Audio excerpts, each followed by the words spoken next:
Aujourd'hui, nous allons réaliser ensemble plusieurs tests qui vont vous servir à montrer qu'un mauvais réglage d'émissivité peut s'avérer très problématique selon la température du matériau que vous mesurez. D'ailleurs, est-ce que vous savez ce qu'est l'émissivité et pourquoi elle est si importante? Si oui, n'hésitez pas à me le dire en commentaire, sinon allez voir notre vidéo sur le sujet. Je vous mets également le lien de cette vidéo en description. Maintenant, passons au test. Donc devant moi se trouve un matériau dont on ne connaît pas l'émissivité. Vous prenez le thermomètre de surface qui, je vous le rappelle, va nous permettre de mesurer la véritable température du matériau. Celui-ci mesure une température de 26,4 degrés et nous allons faire de même avec le thermomètre infrarouge.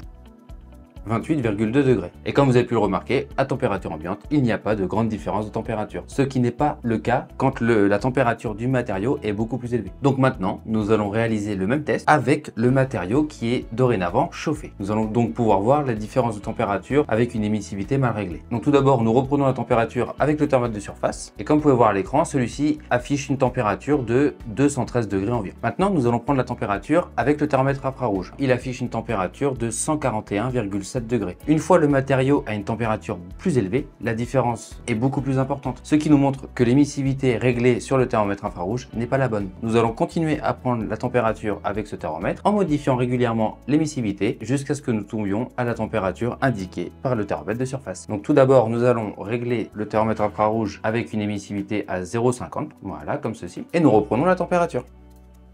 222,2 degrés. Ce n'est toujours pas la bonne température, mais on s'en rapproche, ce qui veut nous dire qu'il faut encore baisser l'émissivité afin d'arriver à 213 degrés environ. Nous allons mettre une émissivité au-dessus de 0,4, nous allons mettre par exemple 0,45. Le thermomètre infrarouge affiche une température de 212,9 degrés. Cela nous démontre que l'émissivité de ce matériau est de 0,45. Et pour finir, nous allons refaire le premier test sur ce matériau, mais à température ambiante et avec la bonne émissivité. Donc nous reprenons notre thermomètre de surface et nous remesurons.